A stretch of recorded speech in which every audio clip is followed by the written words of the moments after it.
Kwa kweli ligi kuu NBC Premier League ni moja kati ya ligi ambazo kwa kweli, na kwa msimu huu unaendelea kuwa msimu mgumu.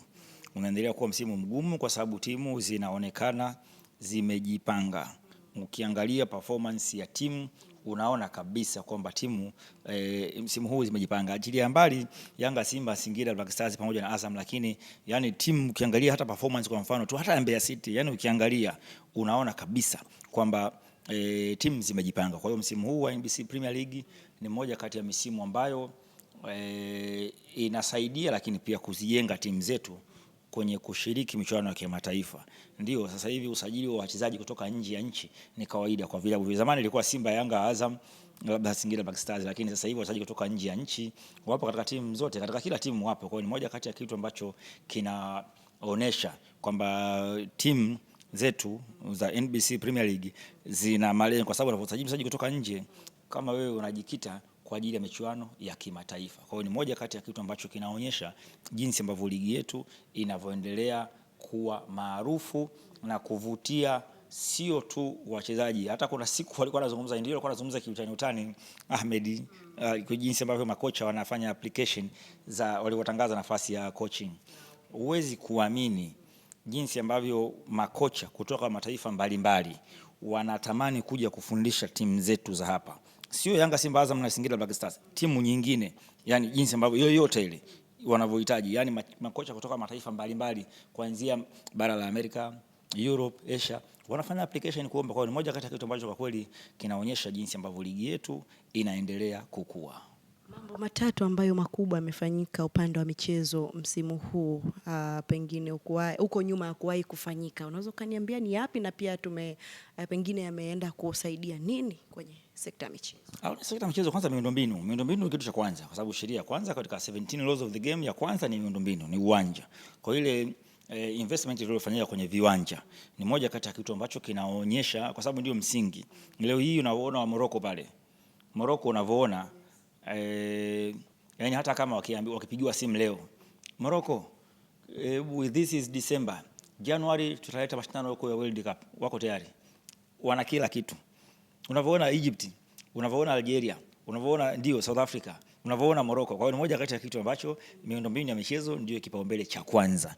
Alafu baada ya hapo ndio unakuja kwenye swala la wataalamu, kuzalisha wataalamu, baadaye sasa na masuala ya teknolojia ya vitu vingine kwa maana teknolojia. Lakini kwa sisi hapa kwetu, kwa kweli, kwa miundombinu, uwekezaji ambao umefanyika na unaendelea kufanyika ni moja kati ya kitu ambacho kwa kweli kimesaidia sana, na hata mabadiliko pia ya mentality ya Watanzania. Sasa hivi tunavyozungumza women football ni miongoni mwa ligi ambazo zinafanya vizuri katika ukanda wa Sub-Sahara African countries.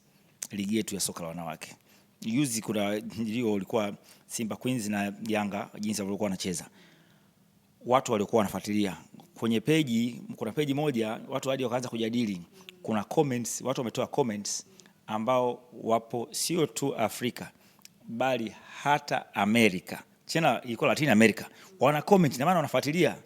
Kwa hiyo ni moja kati ya kitu ambacho kwa kweli kinaonyesha kabisa kwamba yani katika sekta ya football ni moja kati ya kitu ambacho kina mchango mkubwa sana. Yani mchango wake sasa hivi ni mkubwa sana katika uchumi.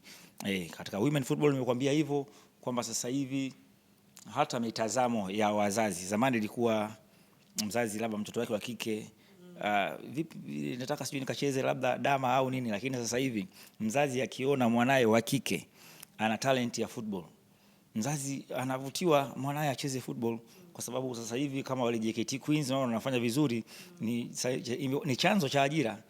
Wale JKT Queens unavyoona wanafanya vizuri, wana perform, ni moja kati ya criteria ambayo wamekuwa wakiitumia katika kufanya kutengeneza ile program yao ya youth development kwa women football, na wamefanikiwa. Na hivyo kama hivyo tunavyoona sasa hivi wachezaji wengine wanacheza nje ya nchi. Kwa hiyo ni moja kati ya kitu ambacho kwa kweli tunaona kabisa tunakoelekea huko mbele, tukiwa na muendelezo, kwa sababu sustainable, maendeleo endelevu, tukiendelea na sisi tutakuwa tunazungumzwa duniani kote kama ambavyo walikuwa wanazungumzwa miaka ya nyuma. Brazil, tunajua Brazil sasa hivi katika football kidogo kama vile yani kama vile miaka ya nyuma ilikuwa ni Brazil na Pele Brazil, lakini bado wataendelea kuwa na rekodi kwa sababu ndio wao peke yao, wao wenyewe wanasema pentakampeao, mabingwa mara 5.